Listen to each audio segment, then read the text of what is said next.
안녕하십니까? 네, 오늘은 그 소송 구조에 대해서 실제로 소송이 제기됐을 때 어떤 식으로 그 법원 판사가 판결을 하느냐, 그런 소송 절차에 대해 좀 설명을 드릴 텐데요. 뭐 오늘 강의만 좀 꼼꼼하게 잘 듣고 이해를 하셔도 뭐 변호사들이 하는 이 소송을 하는 여러 가지 방법이나 기술 같은 것도 알게 되기 때문에 실제 여러분들이 뭐 집안에 또 이제 법률적인 문제가 있거나 이랬을 때 여러분들이 직접 소송을 수행하시는 데 있어서 도움이 많이 될 거라고 보입니다. 그리고 뭐 실제로 소송에서 가장 중요한 건 뭐 이따 설명드리기도 하겠지만 증거긴 해요. 그러니까 항상 법률적 문제가 발생할 수 있는 사안이라고 하시면은 항상 서면으로, 그러니까 판사가 가장 잘 믿는 증거가 서류로 된 증거, 그러니까 친필 사인이 들어가 있는 그러한 증거들을 많이 믿기 때문에 특별한 경우가 아닌 한 어떤 법적으로 어떤 분쟁의 여지가 있거나 정말 중요한 경우다, 이런 경우에는 서면으로 항상 그 여러 가지 증거를 남겨놓는 습관을 가지시면 미연의 어떤 법적 분쟁을 막아서 소송으로 가지 않으실 수가 있습니다. 보통 이제 소송이라는 것 자체가 별로 이렇게 좋은 건 아니거든요. 그렇죠? 그리고 비용도 들고, 특히나 변호사 선임하면은 그 보통 이제 경우에 따라 틀리긴 하지만 평균적으로 500만 원 정도의 선임료를 부가가치세까지 해서 50만 원에서 550만 원 정도의 선임료가 드는데 적은 돈이 아니잖아요. 그렇죠? 한 학기 등록금 이상이 되는, 뭐 경우에 따라 뭐 그 등록금이 적은 데라면 2학기 정도의 1년치 등록금이 되는 그러한 돈이 이제 소요되기 때문에 그 소송이라는 것은 미연에 방지하는 게 가장 좋아요. 그래서 뭐 법적 분쟁이 많아서 소송이 정말 많아지면 변호사들, 저도 변호사니까 제 입장에서야 뭐 좋긴 하겠습니다만은, 근데 그 분쟁이 많아지고 해서 이렇게 수임 사건이 많아진다, 변호사들한테는 좋을 거긴 하겠습니다만, 네, 그게 뭐 변호사들한테도 항상 좋다라고 볼 수는 없긴 해요. 근데 어쨌든 간에 같이 한번 소송 구조에 대해서, 실제로 소송이 제기됐을 때 어떤 식으로 판사가 어떤 소송 절차를 통해서 그 판결을 내리는가, 요거를 한번 살펴보도록 할게요. 일단 A라는 사람이 뭐 민사소송이든 행정소송이든 소송을 제기했다. B를 상대로 법원에. 물론 이제 형사소송, 바로 국가와 국민, 바로 국가라는 법인과 국민이라는 사람 간에 형벌을 부과할 수 있는 권리가 있는지에 대한 다툼에 대해서 제기하는 형사소송은 소송을 제기하는 사람이 검사고 소송의 상대방을 피고인이라고 합니다. 근데 일반적으로 형사소송을 제외한 나머지 행정소송이나 민사소송 같은 경우에는 소송을 제기한 사람을 원고라 하고 소송을 제기당한 사람은 이제 피고라 하죠.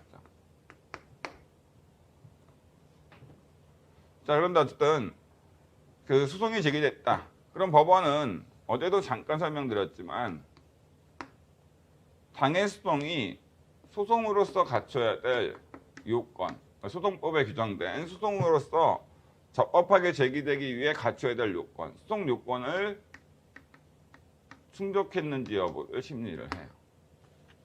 그래서 만약 이 소송 요건이 충족되지 않았다, 그럼 법원은 이거는 소송 요건을 갖추지 못한 부적법한 소송이기 때문에 우리가 심판할 수 없다. 그래서 그 소송 제기한 원고의 주장이 사실인지 아닌지를 따지지도 않고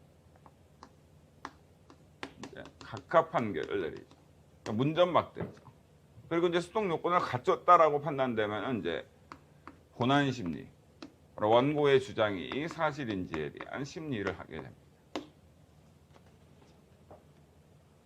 그러면 하나씩 볼게요. 왜 소송법, 민사소송법이든 행정소송법이든 이런 소송법에서 왜 소송으로서 갖춰야 될 요건을 요구하고 그 요건을 못 갖추면은 법원이 그 사람의 주장이 사실인지에 대한 판단을 하지 못하고 각하하는, 그러니까 부적법 각하라는 판결을 내리고 문전박대하는 이유는 뭐냐? 뭐 어제도 잠깐 설명드렸습니다만은 만약 수동 요건이 요구되지 않아서 원고가 수동 제기하면은 법원이 그 원고의 주장이 사실인지를 일일이 다 판단을 해야 된다고 하는 정말 불필요한 분쟁에 대한 수동에 대해서도 법원이 다 원고의 주장이 사실인지를 판단을 해야 돼요. 그렇죠? 뭐 헐크랑 아이언맨이랑 싸웠을 때 누가 이길 것인지에 대한 확인 수동 제기했을 때 수동 요건이 바로 요구되지 않는다면은 법원이 그런 주장이 그러니까 그 사람의 어떤 헐크와 아이언맨 중 누가 힘이 셀지에 대해서 법원이 여러 가지 자료를 통해서 판단을 내려줘야 되는데 이렇게 되면은 정작 정말 중요한 사건에 대해서 집중을 할 수 없을 뿐만 아니라 판사는 한정돼 있는데 그러한 분쟁들은 여러 가지가 많기 때문에 그러한 것들이 수동이 막 제기되면 하루에만 1억 개의 수동이 제기될 수 있고 거기에 대해서 판사 만약 10,000명이라 하더라도 10,000명의 판사가 뭐예요? 하루에 10,000건씩의 판결을 내려야 되는데 하루에 판사가 그 10,000건씩의 본안 판단을 내리는 것은 사실상 불가능하잖아요. 그러니까 실제로 그 하루에 판사가 아무리 열심히 일을 한다 하더라도 하루에 한 10건이나 뭐 진짜 아주 뭐 이렇게 해서 아주 간단한 사건이라면 100건까지라도 할 수 있다 하더라도 결국 그러면은 뭐예요? 재판이 어떤 지연될 수밖에 없게 되겠죠. 그럼에 따라서 실제로 정말 중요한 사건, 지금 신속하게 빨리 판결을 받아서 그 빌려준 돈을 받아야 되는데 거기에 대한 판결이 확정돼서 그 판결의 효력에 따라 돈을 받으려면 한 200년 후에나 판결이 나올 수밖에 없게 되는 거죠. 그러니까 이거 수동 요건은 정말 쓸데없는 사건에 대해서는 소제기를 못하게, 그러니까 제기하더라도 각하에서 문전박대해서 쓸데없는 사건에 대해서는 법원이 심리를 안 하고 정말 중요한 사건에 대해서만 법원이 심리를 집중적으로 해서 국민의 어떤 권리 구제를 신속하게 해주기 위한 거라고 보시면 돼요. 아시겠죠?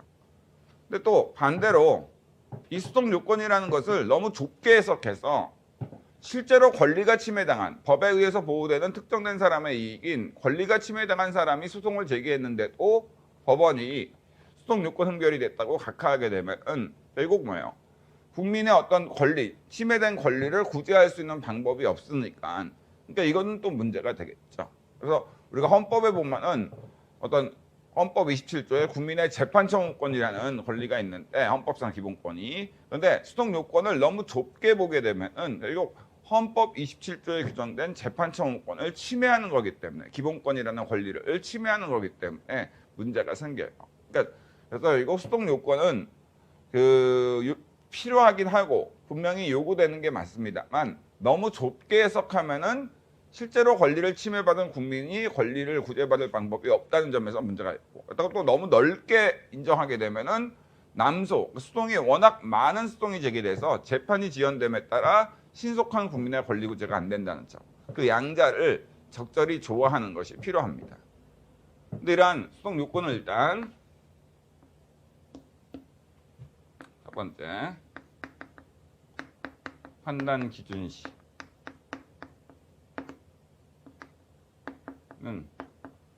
사실심 변론 종결시.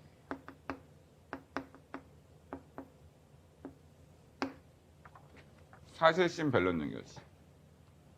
자, 그랬을 때 일단 그럼 사실심은 뭡니까? 사실에 대한 심리를 하는 그러니까 사실이 어떤 객관적인 사실이 존재하는지에 대해서 심리할 수 있는 그러한 거를 사실심이라고 해요. 그래서 사실심은 지방법원인 1심, 그다음에 보통 고등법원인 2심. 1심과 2심이 사실심입니다. 그래서 사실심은 1심과 2심, 바로 최종적으로 얘기하면 항소심, 2심이 항소심이니까 항소심이라고 보시면 돼요. 1심과 2심. 변론 종결시는 이따 보면 알겠지만 최후의 변론기일이라고 하는데 근데 최후의 변론기일이라고 하는데 그냥 실무적으로 그냥 간단하게 실제 뭐 항상 그런 건 아니지만 판결 선고 2주 전이라고 보시면 될 것 같긴 해요. 판결 선고일로부터 2주 전이 보통 최후의 변론기일로서 물론 이제 경우에 따라 판사 그 재판부에 따라 다르긴 하지만 보통 그렇게 생각하시면 됩니다. 그러니까 판결 선고 2주 전 정도라고 보시면 돼요. 아시겠죠? 참고로 사실심, 그러니까 1심과 2심, 지방법원과 고등법원인 1심, 2심은 사실에 대한 심리를 할 수 있는 사실심인데 그러면 3심, 바로 상고심이라고 하는 대법원에서는 뭐를 하는 거냐? 법률심만 해요. 법률심. 아시겠죠? 그렇기 때문에 예를 들어서 형법에 그냥 이해만 하시면 돼요. 적으실 필요도 없고. 거기 다 여기 프린트에 웬만한 내용들이 다 써져 있고 제가 상세하게 설명을 했으니까 이 프린트를 꼼꼼하게 여러분들이 여러 번 반복해서 읽어보시면 좋아요. 살인을 하면은 사형이나 무기징역 또는 징역 5년 이상을 부과하도록 형벌이 되는데 A가 예를 들어서 어떤 B라는 사람이 이제 죽었는데 사망. A가 무당한테 가서 무당과 함께 B가 죽으라고 B 죽으라고 구술했어. 그래가지고 막 저주를 부었어. 근데 실제로 이제 B가 사망한 거야. 근데 여기에 대해서 이제 검사는 A의 일한 행위가 살인이라는 범죄 구성 요건에 해당한다고 해서 기소 그리고 공소를 제기했다 합시다. 그래서 사실심은 그러니까 일단 A가 이렇게 구술해서 A가 구술했고 B가 사망했는지 이러한 사실에 대해서도 심리할 수 있는 그러한 것이 사실심입니다. 그러니까 증거를 통해서 A가 실제로 무당한테 가서 구술했는지 안 했는지 그리고 B가 실제로 사망했는지 이러한 사실에 대해서 사실이 존재하는지에 대해서 일단 심리를 할 수 있어요. 1심과 2심 아시겠죠? 그리고 그러한 행위가 살인이라는 법률 요건에 충족이 되는지 법률 요건의 판단 이 법률적인 판단이죠. 이러한 행위가 살인이라는 요건에 해당하는가 이런 법률 요건에 대한 판단 이런 법률적 판단도 같이 할 수 있는 거죠. 그러니까 우리가 이렇게 보시면 되는데 이런 부분, 그러니까 실제로 이런 것이 존재하는지 여기에 대해서가 이제 사실이고 그러니까 사실 확정이라고 하죠. 증거를 통해서 사실을 확정하고 그 다음에 살인이라는 요건이 무엇인가에 대한 요건을 해석하고 확정된 사실이 요건에 포섭되는가 이건 이제 적용 판단이라고 하죠. 그랬을 때 사실심은 1번, 2번, 3번 다 할 수 있는 게 사실심이라고 보시면 되겠고 아시겠죠? 법률심은 결론적으로 말씀드리면 뭐예요? 다르게 예외가 있긴 하지만 법률심, 상고심인 대법원은 2번과 죄송합니다.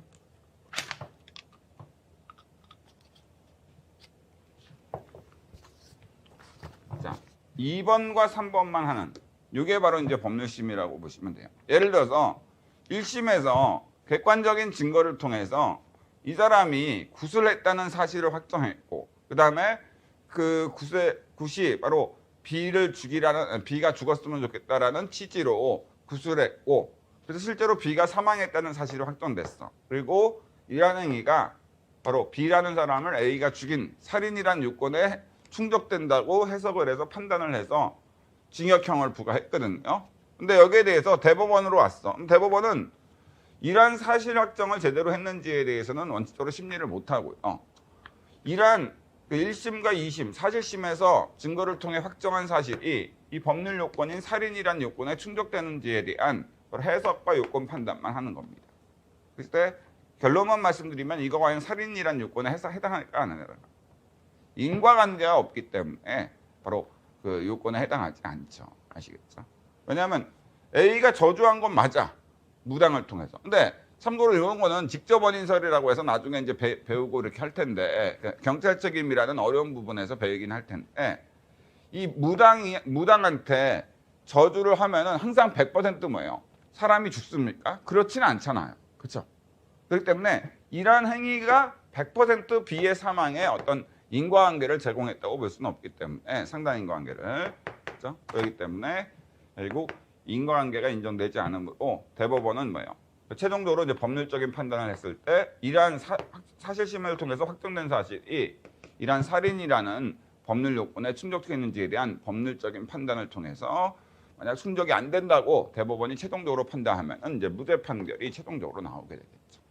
이것이 이제 바로 이제 그 사실심과 법률심의 차이인데 굳이 여러분들이 이거를 이해하실 필요가 있는가? 설명은 드리긴 했어요. 근데 설명은 드렸지만 굳이 이해하실 필요는 없다. 네. 민사소송법 여러분들 시험 보시는 거 아니니까 그냥 그 책에 사실심이라는 표현이 나오고 법률심이라는 표현이 나올 테니까 행정법 책을 보면은 근데 그게 무엇인가에 대해서만 여러분들이 지금 제가 설명드린 대로 알아두시면 될 것 같습니다. 어쨌든 소송 요건에 대해서는 판단 기준 시점이 사실심 변론정 결시. 그러니까 만약 2심까지 갔다면은 최종적으로 본다면 2심 바로 항소심 변론정 결시가 이제 소송 요건 판단의 기준 시점이 돼요. 그러니까 만약 원고가 소송 제기를 했는데 그 소송 제기가 소제기 당시에는 소송 요건을 못 갖췄어. 근데 사실심 변론정 결시를 기준으로 소송 요건을 갖추게 됐다. 그럼 법원은 소송 요건을 갖췄으니까 본안 심리를 해서 본안 판결을 내려줘야 되고 만약 원고가 제기한 소송이 소제기 당시에는 소송 요건을 갖췄는데 사실심 변론정 결시를 기준으로 보니까 소송 요건을 갖추지 못하게 됐어. 그럼 법원은 각하 판결을 내려야 됩니다. 아시겠죠? 그다음에 판단 방법으로 직권조사상. 판단 방법은 직권조사사항입니다. 무슨 얘기냐? 소송 요건에 대해서는 원피고가 소송 요건을 갖췄다라고 인정하더라도 법원이 직권으로 심리해서 소송 요건을 못 갖추면 각하할 수 있다는 거야. 그러니까 원피고의 주장과 상관없이 법원이 직권으로 심리해서 만약 원고와 피고 모두 원고 적격이라는 소송 요건을 갖췄다고 인정을 하는데 법원이 직권으로 조사해 보니까 원고 적격 못 갖췄다. 그럼 법원은 각하 판결을 내릴 수 있는 겁니다. 소송 요건은 직권조사 사항입니다. 그러면 어쨌든 볼게요. 그러면은 대부분의 이제 소송, 민사소송이든 행정소송이든 이 소송에서 요구되는 소송 요건이 크게 세 가지가 있어요. 대상자, 원고적, 그 다음에 협의의 소익, 소의 이익이죠. 물론 이거 외에도 각 소송마다 특이한 소송 요건들이 있습니다. 뭐 취소 소송인 경우에는 행정심판 전치주의나 제소기간 같은 특이한 소송 요건이 인정됐고 뭐 무효확인 소송에서의 확인 소송에서의 보충성 같은 특이한 소송 요건들이 있는데 보통 일반적으로 소송 요건이라고 하면은 어느 소송이든 공통적으로 요구되는 것이 보통 이 세 가지라고 보시면 돼요. 아시겠죠? 자, 그러면은 자, 이 대상 적격. 소송의 대상이 될 수 있는 자격, 적격이라는 표현이 그 자격이라고 보시면 되겠죠. 그랬을 때 대상 적격은 말 그대로 소송의 대상이 될 수 있는 자격을 의미합니다. 아시겠죠? 그럼 소송의 대상이 될 수 있는 자격, 이게 대상 적격인데 죄송합니다. 대상 적격이라는 소송 요건인데 그럼 소송이 될 수 있는 자격, 대상 적격을 갖추고 있는 것은 뭐냐? 앞에서도 얘기했지만 법원의 소송 대상은 원칙적으로 뭐예요? 바로 법률상 쟁송만 법원의 소송 대상이 될 수 있다고 얘기했죠. 왜? 헌법 101조와 법원조직법 2조에 의해서 법원이라는 기관한테는 바로 법률상 쟁송만 심판할 수 있는 권한이 부여됐거든. 그러니까 법률상 쟁송이 아닌 거는 법원이라는 기관이 뭐예요? 심판할 권한이 원칙적으로 없어요. 그러니까 간단하게 말씀드리면 손은 아니, 입이라고 할게요. 이제 입은 말하고 먹는 그런 어떤 그 직무 범위, 권한을 부여받았어요. 근데 입이 어떤 걷겠다. 입으로 걷는 거는 거의 안 되잖아. 또 입이 뭐 듣겠다. 입으로 들어집니까? 안 들어지잖아. 그러니까 마찬가지로 법원이라는 입과 같은 법원이라는 국가라는 법인의 기관이 할 수 있는 그 직무 범위는 원칙적으로 뭐예요? 법원조직법이라는 조직법에 의해서 법률상 쟁송만 심판할 수 있는 권한을 부여받았단 말이에요. 그 때문에 바로 법원의 소송의 대상이 될 수 있는 자격이 있는 것은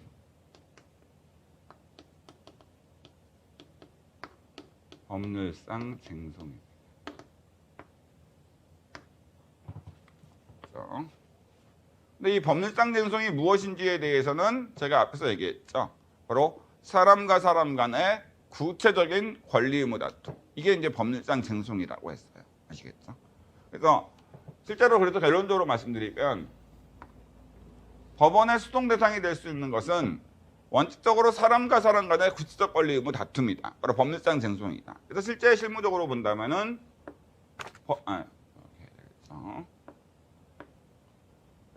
법원의 수동의 대상이 될 수 있는 건 권리나 의무나 법적 행위, 바로 권리 의무 변동을 일으킬 수 있는 법적인 행위. 이게 바로 이제 법원의 수동 대상이 될 수 있다고 보시면 돼요. 아시겠죠? 일단 권리는 법률상 쟁송이 사람과 사람 간의 구체적인 권리 의무 다툼이기 때문에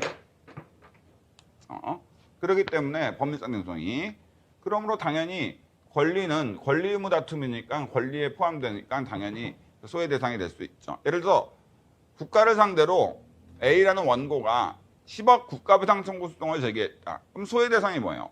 10억 국가배상 청구권이라는 국가배상법에 의해서 보호되는 권리잖아요. 그러니까 이거는 소외 대상이 10억 국가배상 청구권이라는 권리이기 때문에 당연히 그 대상 적격을 충족하게 되는 거죠. 그 다음에 또 예를 들어서 10억 납세 의무 부존재 확인 소송 하면은 부존재 확인 소송의 대상이 되는 소송의 대상이 되는 행위가 10억 납세 의무란 말이에요.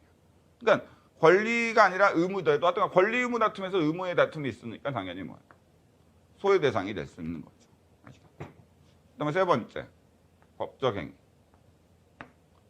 바로 원칙적으로 법적 행위, 그럼 법적 행위가 뭡니까?라고 했을 때는 권리 의무 변동을 일으키는 그 법률 요건에 해당하는 행위라고 보시면 될 것 같긴 해요. 특별한 경우 아닌 한 법적 행위라는 것은 권리 의무 변동을 일으키도록 규정된 법률 요건에 해당하는 행위. 그래서 우리가 행위법의 기본 구조가 어제도 얘기했지만 요건 효과라고 했을 때 효과로서 권리 의무 변동이 일어나죠. 법적 행위라는 것은 바로 법률 요건에 해당하는 그 법률 요건에 해당해서 행위법에 규정된 요건에 해당해서 효과로서 권리 의무 변동을 일으킬 수 있는 행위. 이게 바로 그 법적 행위라고 보시면 돼요. 그래서 예를 들어서 매매계약 무효 또는 부존재 확인 소송은 일단 매매계약이 권리도 아니고 의무도 아니야. 그러나 매매계약이 있으면은 민법에서 이 매매계약을 요건으로 해서 바로 효과로서 뭐예요?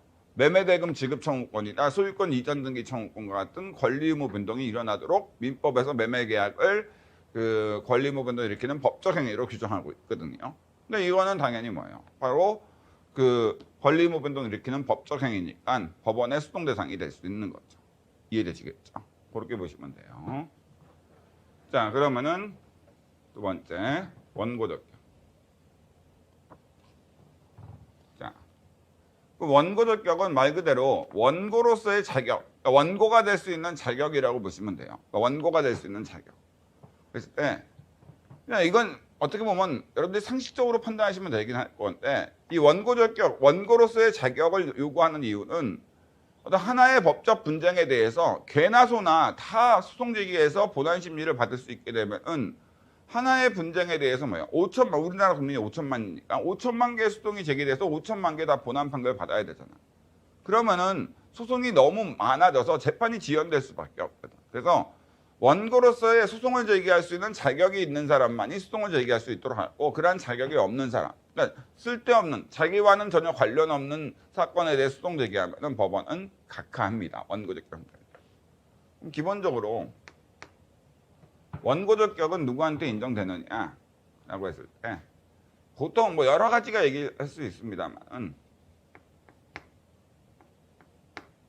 권리, 이 권리가 그 법에 의해서 보호되는 특정된 사람의 이익인 권리가 있다고 주장하는 사람, 이런 사람한테 원고로서의 자격이 있다고 보시면 돼요. 그래서 그러니까 원고적격은 기본적으로 여러분들이 생각하시는 것은 전혀 관련되지 않은 사람이 소송 제기하는 것을 막기 위한 소송 요건이라고 보시면 돼요. 아시겠죠? 그래서 권리가 있다고 주장하는, 자기한테 권리가 있다고 주장하는 이런 사람한테 기본적으로 원고적격이 인정된다라고 생각하시면 될 것 같아요. 예를 한번 들어볼게요. 그러니까 이런 경우에는 원고적격이 없다는 거죠. 예컨대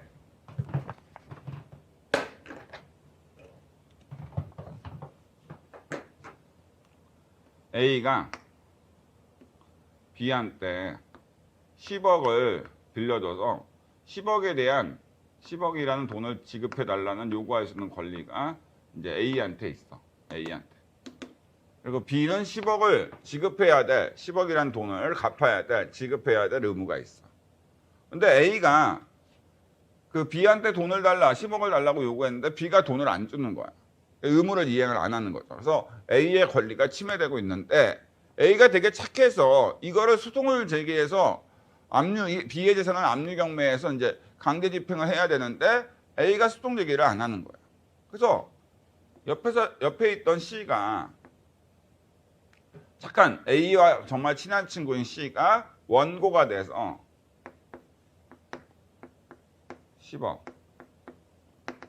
지급 청구 소송이라는 소송을 피고 B를 상대로 제기했다 합시다. 이해만 해보시면 돼요. 그러면은 일단 이 10억 지급 청구 소송에서 그 소송물, 그러니까 소외 대상은 일단 뭐냐? 아니, 소송물이나 뭐 이런 거는 뭐 나중에 일단 보고 일단 소외 대상적격이 충족되는가라고 봤을 때 이때 소외 대상은 10억 지급 청구권이라는 권리가 소외 대상이거든요.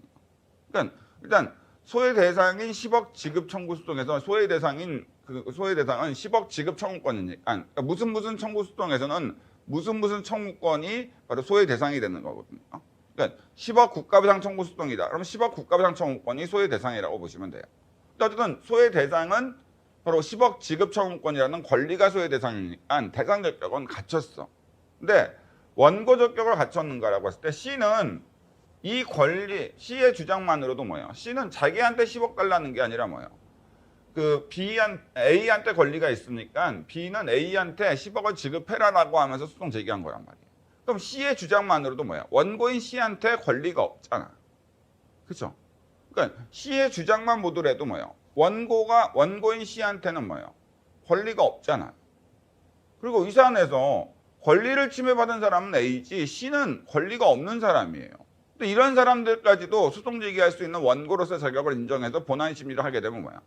C뿐만 아니라 A가 권리가 있는 A를 제외한 나머지 5천만 국민이 다 B를 상대로 소송 제기해서 본안 심리를 받을 수 있게 되잖아. 그러면 이런 하나의 법적 분쟁에 대해서 뭐야? 5천만 개의 소송이 제기될 수 있게 돼. 본안 심리를 다 해야 돼. 그럼 이거는 뭐야? 낭비죠, 낭비. 그죠? 하나의 분쟁에 대해서 5천만 개 소송 제기해서 그거를 다 법원이 본안 심리에서 본안 판결을 내리는 것은 가뜩이나 지금도 소송이 많아 죽겠는데 판사들 입장에서 정말 힘든데 아시겠죠? 이거는 더욱더 힘들게 하는 거라고 보시면 됩니다. 아시겠죠? 그리고 그 참고적으로 많은 분들이 검사나 판사 혹시나 이제 그런 거 이제 되시려고 노스쿨 준비하시는 분들도 있고 하실 텐데 좋은 직업이냐, 직업 만족도가 높냐? 글쎄요, 만족도가 높을 수도 있긴 해요. 근데 글쎄 저는 그렇게 좋은 직업이라고 생각하지는 않습니다. 이게 제 입장이에요. 물론 개인 입장인데 아시겠죠? 그러니까 왜 그러느냐? 첫 번째로 그러니까 제 느낌상으로는 그랬어요. 뭐 그렇지 않은 분들도 있으니까 이건 적성에 따라 사람이 틀릴 수 있는 거지만 제가 이제 검사 이제 하고 그다음에 이제 변호사도 하고 판사 생활은 사실 해본 적은 없습니다. 근데 그 판사 친구들이 많으니까 아시겠죠? 근데 여기 들어보면은 다들 바빠요. 일이 너무 많아. 물론 이제 지방 뭐 영월이나 이런 데 가면은 소송이 뭐 호미반환이나 뭐 소반환 소송 이런 거 빼고는 그렇게 많지는 않으니까 뭐 거기에 일대가 개발돼서 엄청나게 뭐 개발과 관련된 분쟁이 발생하면 모를까. 그렇지 않은 이상 조용한 시골에 있는 지방법원 지원들은 크게 사건이 많지 않으니까 한가하게 지낼 수 있겠지만은 서울 같은 경우나 경기권 이쪽은요 사건이 진짜 많아요. 그러니까 뭐 12시 이전에 퇴근하는 거는 꿈도 못 꾸는 경우가 오히려 많아. 토요일도 나오는 경우도 많고 아시겠죠? 그래서 참 그 일이 되게 많습니다. 그리고 분쟁이라는 게 그나마 행정직 공무원분들은 나중에 이제 설명드리겠지만 행정이라는 게 장래 사회형성 활동인데 사법은 과거에 발생한 권리 의무 다툼, 법률상 쟁송을 해결하는 활동이다 보니까 이게 좀 보람이 있는 일인가라고 했을 때 보람이 없는 경우들이 더 많아요. 일단 그렇습니다. 실제로. 그러니까 실제로 굉장히 업무가 가중돼 있다. 뭐 5급 시험 붙으면은 또 업무가 가중되지 않습니까? 옛날에는 진짜 가중되는 게 많았지만 그거는 여러분들이 사실 선택할 수가 어느 정도까지는 선택이 가능해요. 업무가 좀 가중되지 않은 이런 그 부서로 지원을 하시거나 하시면은 충분히 6시에 우리가 퇴근할 수 있는 정시에 퇴근할 수 있고, 또 요즘에 업무가 많은 부서 또 뭐 국감이나 이런 특별한 사안이 아닌 이상은 6시에 보통 퇴근하게 해줍니다. 아시겠죠? 저는 그래요. 그래서 어떤 자 쓸데없는 얘기를 했습니다만, 원고 적격에서는 이렇게 원고가 그 수동적인 원고한테 그 권리가 없다 바로 주장하는 것 자체만으로도 원고한테 권리가 인정되지 않는다고 판단되면 법원은 그 각하를 합니다. 아시겠죠? 원고 적격 경우도. 자, 됐고요. 그래서 기본적으로 하여간 원고로서의 자격, 원고 적격은 정말 쓸데없는 수동을 막기, 쓸데없는 그 원고가 수동 제기하는 걸 막기 위해 요구하는 수동이라고 생각하시면 돼요. 그럼 협의 소익. 협의 소익은 뭐냐? 그리고 이거는 원고 승소 판결을 이제 어제도 설명 간단하게 드렸지만 인용 판결이라 하는데, 인용 판결. 그러니까 원고가 인용 판결 받을 시. 그러니까 원고 승소 판결을 받을 시. 이게 바로 협의 소익입니다. 그러니까 원고가 당해 수동해서 인용 판결을 받는다 하더라도 원고한테 회복된 이익이 없다. 그러면은 그때는 뭐예요? 협의 소익 판결로 각하되는 거예요. 아시겠죠? 왜? 아니 우리가 수동을 제기해서 원고가 수동 제기한 건 인용 판결, 원고 승소 판결을 받기 위한 건데, 근데 원고 승소 판결을 받는다 하더라도 원고한테 회복되는 이익이 없어. 그럼 당해 수동을 제기할 이유가 없잖아. 근데 당연히 이런 쓰잘데기 없는 수동은 뭐예요? 법원이 분쟁을 해결하다 하더라도 원고한테 회복되는 이익이 없는데 굳이 이거를 뭐예요? 시간을 투자해서 법원이 뭐예요? 본안 판결까지 내릴 이유가 없잖아. 그러니까 협의 소익 판결도 법원은 각하합니다. 그러니까 원고가 당해 수동에서 인용 판결을 받는다 하더라도 원고한테 회복되는 이익이 전혀 없다. 그러면 협의 소익 판결도 각하돼요. 그러면 협의 소익이 없는 경우가 어떤 경우냐? 그냥 우리가 일반적으로 취소 수동에서 예를 든다면은 그냥 적지 않고 한번 한다면 불합격 처분 취소 수동에서 원고가 불합격 처분 취소 판결 받으실 이건 뭐예요? 합격하기 위한 거 아니겠습니까? 그런데 불합격 처분 취소 수동 도중에 그 다음에 시험에 최종 합격 처분이 나왔어. 그러면 이미 불합격 처분에 대한 취소 판결 나오지 않더라도 이미 합격이 최종적으로 됐단 말이에요. 그러면 그 전년도에 불합격 처분 취소 수동에서 취소 판결 받는다고 해서 원고한테 회복되는 이익이 있어요? 동일한 시험 2번 붙는다고 원고한테 유리한 건 아무것도 없잖아. 이런 경우에는 불합격 처분 취소 수동에서 취소 판결 받는다고 해서 원고한테 회복되는 이익이 없으니까. 왜? 이미 취소 판결 나오지 않더라도 합격이 됐으니까 협의 소익 판결도 각하되는 거죠. 그러니까 운전면허 취소 처분에 대한 취소 수동에서 원고가 취소 판결 받으실 때 운전면허 취소 처분을 취소 판결로 무효화시켜가지고 다시 운전을 하기 위한 거란 말이에요. 근데 운전면허 취소 처분에 대한 취소 수동에서 서울지방경찰청장이 운전면허 취소 처분을 직권 취소해서 바로 그 운전면허 취소 처분이 소멸됨에 따라 이미 취소 판결 나오지 않더라도 운전할 수 있게 됐어. 그러면 지금은 취소 판결 나오지 않더라도 이미 운전할 수 있게 됐거든. 그럼 취소 판결 나온다고 해서 원고가 회복되는 이익이 있는가? 없잖아요. 왜? 취소 판결 나오지 않더라도 이미 소송 도중에 직권 취소에 의해서 운전면허 취소 처분이 소멸됨에 따라 운전할 수 있게 됐거든. 이런 경우에는 당연히 협의 소익이 없게 되는 겁니다. 이해되시겠죠? 그런 식으로 보시면 될 것 같아요. 자, 그래서 이거 외에도 수동 요건은 많이 있습니다만 보통 수동 요건이라고 하면은 요 세 가지가 보통 수동 요건으로 요구된다. 어느 수동이든 그렇게 일단 생각하시면 될 것 같아요. 자, 그럼 됐습니다. 만약 그럼 이제 수동 요건은 됐고.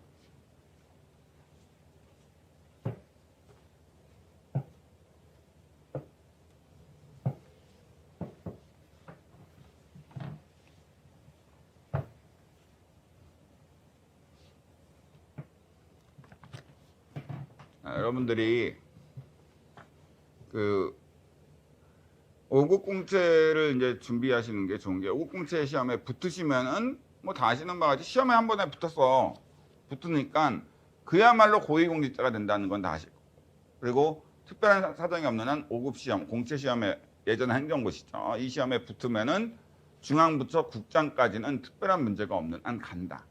승진이 잘 된다는 얘기죠. 그렇죠?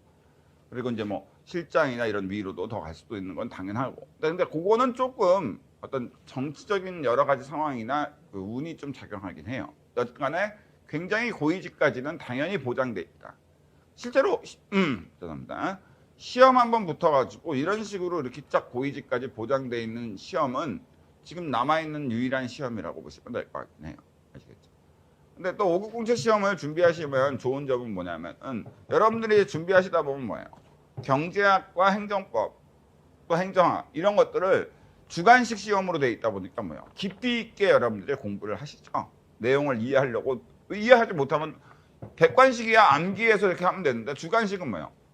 암기한다고 뭐예요? 될 게 아니라 그러거든요. 왜냐면 단문으로 나오는 게 아니라 뭐 행정수동의 의의를 쓰시오 이렇게 나오는 게 아니라 뭐예요? 사례 문제로 나오다 보니까 이해를 못하면 문제를 풀 수가 없어요. 그러니까 이해를 필요로 하는 그러한 시험이기 때문에 여러분들이 이해를 하기 위해서 굉장히 처음에 어렵게 공부를 해요.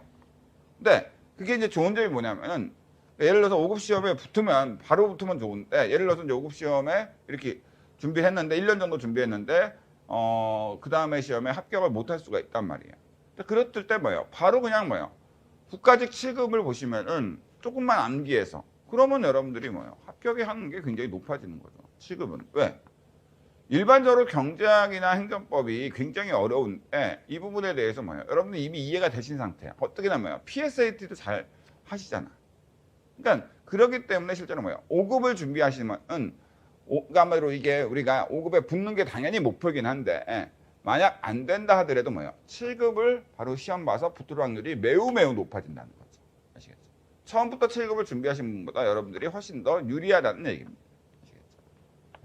우리가 배수진이 그러니까 있다는 얘기죠. 그러니까 이거 안 되면 끝이야. 이거는 아니 옛날에는 이렇게 됐는데 지금은 뭐야? 이거 안 되더라도 뭐야? 7급으로 이렇게 해서 나중에 뭐 7급을 일단 붙고 나서 그 다음에 뭐 7급을 근무하시면서 5급 경험이 있었으니까 시험 준비한 5급도 같이 공부를 하시면서 해서 시험에 합격하실 수가 또 있습니다. 실제로 7급 시험을 이제 합격하셔가지고 한 근무를 좀 1년 정도는 이제 바쁘니까 1년 정도 초반에 일 배워야 되니까 근무하신 후에 준비를 하셔가지고 그 5급 시험에 합격하셔서 이렇게 하신 분들도 꽤 있습니다. 아시겠죠? 자, 어쨌든 볼게요. 그러면은 일단 수동 요건이 충족됐다. 그러면 이제 법원은 본안 심리를 하게 돼. 그럼 이제 본안 심리에서 수동 요건이 모두 갖췄다고 하면은 무엇을 심리합니까? 라고 하면은 크게 두 가지를 이제 심리의 대상으로 삼는데요. 일단 수동물. 이거 이제 청구랑 동일한 언어라고 보시면 돼요. 그리고 수동물을 인정하기 위한 사실. 이게 이제 주요 사실이긴 하지만 수동물을 인정하기 위한 사실과 사실을 증명하기 위한 증거. 수동물을 인정하기 위한 사실과 사실을 증명하기 위한 증거. 이 두 가지가 이제 본안에서 심리 대상이 되는데, 그럼 수동물이 뭡니까? 청구, 수동물. 이게 뭡니까라고 하면 원고가 당해수동에서 최종적으로 구하는 거예요. 수동물이라는 것은 소의 대상으로서 원고가 당해수동을 통해서 최종적으로 구하는 거예요. 그래서 만약 수동물이 인정된다. 그럼 원고의 주장, 원고가 당해수동을 통해 최종적으로 구하는 게 인정되니까 원칙적으로 뭐예요? 원고 승소 판결, 인용 판결이 나오고 본안 심리 결과 수동물이 인정이 안 돼. 그러니까 원고가 구하고자 최종적으로 구하고자 하는 게 당해수동을 통해서 최종적으로 구하고자 하는 게 인정 안 돼. 그러면 법원은 그리고 원고의 주장이 사실이 아니니까 아니고 원고 패소 판결, 기각 판결을 내리게 됩니다. 그래서 예를 한번 들어본다면 우리가 이제 민법 750조에 보면은 효과로서 불법 행위로 인한 손해배상 청구권이라는 권리가 발생하도록 돼 있는데, 네, 이 손해배상 청구권이 발생되기 위한 요건으로서 위법, 고의 또는 과실, 인과관계, 손해, 이렇게 이 네 가지의 요건 사실이 인정되면은 법률 요건에 해당해서 손해배상 청구권이라는 권리가 발생을 합니다. 아시겠죠? 자, 그랬을 때 예를 들어서 A라는 사람이 B가 이제 의사인데 그 수술을 했는데 B가 어떤 수술을 잘못한 것 같아요. 왜냐하면 A가 이 수술하기 전에 멀쩡했는데 수술한 이후에 하반신 마비가 됐거든. 그러니까 여기에 대해서 뭐예요? B를 상대로 10억이라는 피해가 있다고 해서 10억 손해배상 청구 소송을 제기했다. 수동 요건이 모두 갖춰졌다는 전제 하에서, 왜냐하면 일단 수동 요건 갖춘 게 손해배상 청구 소송이니까 일단 소의 대상은 손해배상 청구권이라는 민법 750조에 의해서 보호되는 권리를 소의 대상으로 했으니까 대상 적격 갖췄고, 원고 적격으로 A가 자기한테 손해배상 청구권이라는 권리가 A라는 원고, 수동 얘기한 원고한테 있다고 주장하기 때문에 원고가 주장하는 권리가 있으니까 원고 적격 인정됐고, 여기에 대한 인용 판결이 나오면 A는 B로부터 10억을 받을 수 있으니까 인용 판결에 의해서 회복되는 이익이 협의의 소익이 있는 거죠. 그래서 이제 본안 심리로 갔어. 근데 본안 심리에서 그럼 여기서 이 소송에서의 수동물은 뭐냐? 원고가 10억 손해배상 청구 소송에서 최종적으로 구하고자 하는 건 뭐야? 바로 10억 손해배상 청구권이 있다. 바로 10억 손해배상 청구권의 전부가 수동물이 되는 거죠. 그러니까 10억 손해배상 청구 소송에서 원고가 최종적으로 구하는 건 자기한테 B를 상대로 10억을 달라고 요구할 수 있는 손해배상 청구권이라는 권리가 있다는 주장 아니겠어요? 이것이 이제 수동물이 되는 거예요. 그러면은 여기서 이제 소송물을 인정하기 위한 사실. 그럼 여기서 이제 이 소송에서 10억 손해배상 청구권이라는 이 권리가 바로 수동물이라면 그 수동물을 인정하기 위해서는 뭐예요? 법에 규정돼 있잖아. 위법성, 고의과실, 인과관계, 손해. 그리고 이 네 가지 사실이 모두 인정돼야지 요건에 해당해서 효과로서 손해배상 청구권이라는 수동물이 발생하니까 이 수동물을 인정하기 위한 여기에 해당하는 이 네 가지 사실. 이게 바로 위법성, 고의과실, 인과관계, 손해. 이것이 바로 수동물을 인정하기 위한 사실입니다. 그리고 사실을 증명하기 위한 증거라고 했는데, 이때 증명이라는 것은 판사가 증거를 통해서 당해 사실이 존재하는지에 대해서 100% 확신을 얻는 걸 증명, 입증이라고 해요. 그러니까 판사가 어떤 사실이 존재하는지에 대해서 증거를 통해서 100% 확신을 얻는 그런 것을 바로 증명, 입증이라고 합니다. 그러면 증거라는 것은 이거 그 원피고 사이에 다툼 있는 사실에 대해서 그 판사한테 100% 존재한다는 그 사실이 존재한다는 것에 대해서 100% 확신을 주기 위해서 제출하는 자료, 이게 이제 증거인데요. 이 증거에는 일단 여러 가지 방법이 있지만 크게 이제 5가지, 변론의 전치지까지 5가지라고도 하고 합니다만 실제로 요즘에는 뭐예요? 그리고 4가지, 그러니까 변론의 전치지는 그렇게 중요하지는 않고 실제로는 4가지인데, 증인도 하나의 증거 방법이긴 해요. 증인이 법정에 나와서 증언하는 것도 하나의 증거 방법입니다. 그다음에 서증, 서류로 된 증거죠.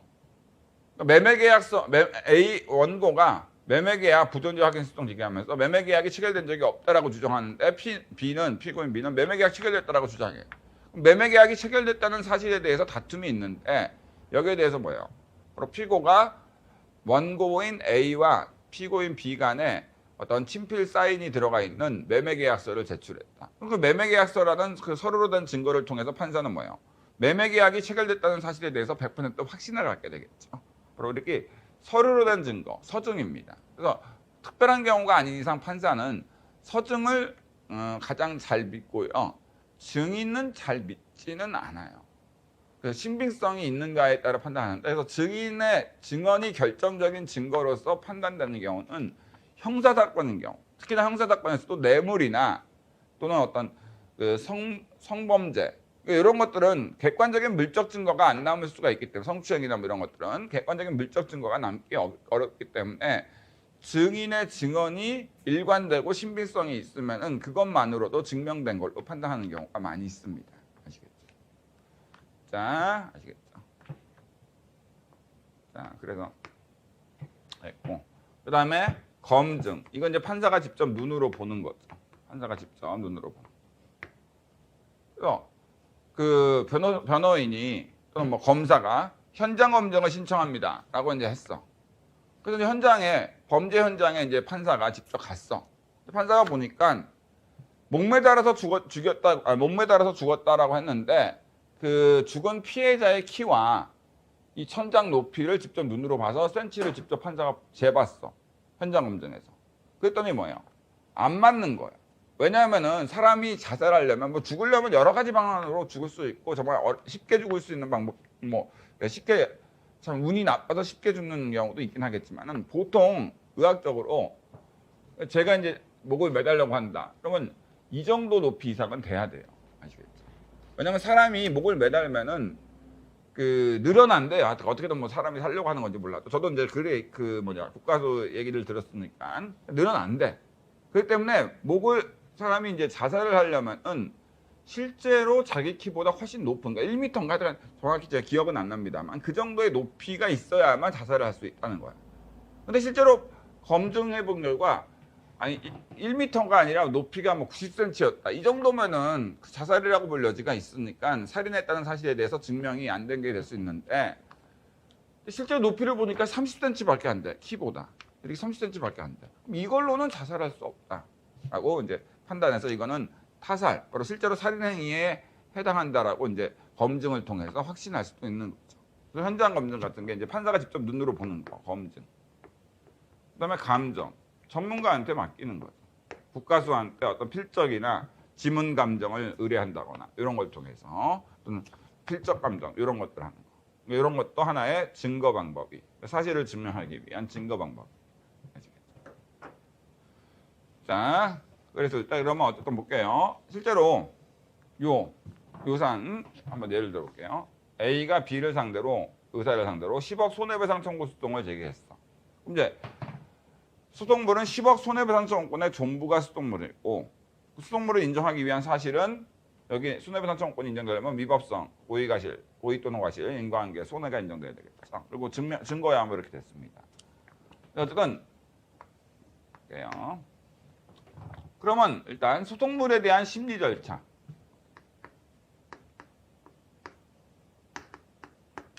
그러면 고난에서 소송물을 심리할 때는 어떤 절차에 따라 심리합니까? 여기에 대해서 그 민사소송법은 그 원칙적으로 불고불리 원칙, 그러니까 처분권주의라 할게요. 처분권주의에 따라서 소송물을 심리합니다. 처분권주의는 뭐냐? 법원은 원고가 구하는 소송물에 대해서만 심리할 수 있고 원고가 구하지도 않은 소송물에 대해서는 심리 판결할 수 없다. 그러니까 뭐 학문적으로 얘기한다면 소의 개시, 소의 대상, 그다음에 소의 종료는 법원이 직권으로 할 수 없고 당사자, 원피고의 소송에서 당사자라는 표현이 있으면 원피고를 의미하거든요. 소송 당사자, 바로 원피고의 처분에 맡긴다. 이게 이제 처분권주의, 불고불리 원칙인데 여러분들은 편하게 생각하시면 이렇게 보시면 될 것 같아요. 원고가 구하는 소송물만 법원은 심리 판단 내릴 수 있고 원고가 구하지도 않은 소송물에 대해서는 심리 판단 내릴 수 없다. 이게 바로 처분권주의, 불고불리 원칙이라고 보시면 됩니다. 예를 들어서 원고가 지금 이 사안에서 10억 손해배상 청구 소송 제기했어. 근데 법원이 본안 심리한 결과 실제 진실은 여러 가지 증거에 의해서 진실을 보니까 30억 손해배상 청구권이 있는 거야. 진실은 30억 피해가 있어. 그래서 법원이 원고가 10억 손해배상 청구 소송 제기했는데 법원이 30억에 대한 30억 손해배상 청구권이 있으므로 피고는 A한테 30억을 지급해라라는 판결을 내릴 수 있는가? 못 내려요. 이거는 처분권주의에 반합니다. 왜? 원고는 10억 손해배상 청구권이 있다. 10억만 지급해달라고 구했는데 법원이 원고가 구하지도 않은 나머지 20억에 대해서까지 판결 내리는 것은 원고가 구하지도 않은 소송물에 대해서 판결을 내리는 거기 때문에 처분권주의에 반합니다. 아시겠죠? 자, 그렇게 보시면 돼요. 그러면은 이거는 가능합니까? 원고가 10억 손해배상 소송 얘기했는데 실제로 그 증거를 통해 진실을 발견해 보니까 7억 정도에만 권리가 인정돼. 7억 정도에 대한 손해배상 청구만 인정돼. 이랬을 때 법원이 10억 중 7억만 인용하는 것이 가능합니까? 이건 가능해요. 왜냐? 원고가 10억을 구했다는 것은 10억 손해배상 조건이 있는지만 심리해달라는 게 아니라 원고의 그 소송물 내에는 10억 손해배상 조건이 있다라는 걸 심리해달라. 단지 10억이 아니래도 그 밑에 있는 금액이 있는지도 심리해서 있으면은 인용해달라고 구하는 게 원고의 소송물 내에 포함되어 있기 때문에 당연히 그거는 처분권주의에 반하지 않습니다. 아시겠죠?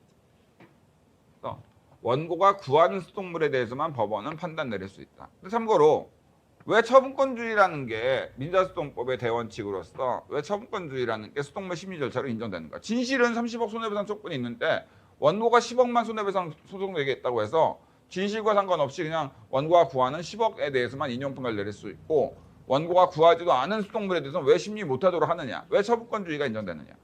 이것도 뭐예요?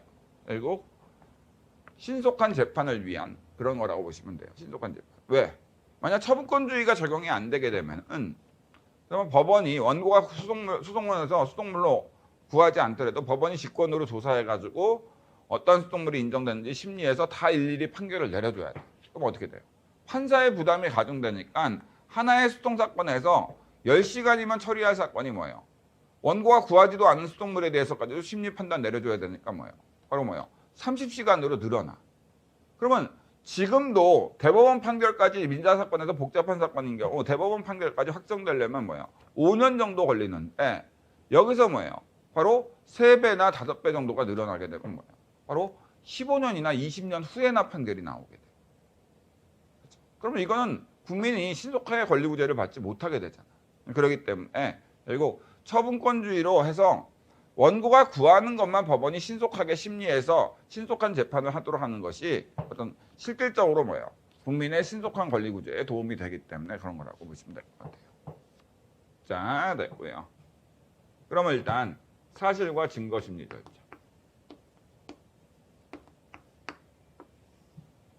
여기에 대해서는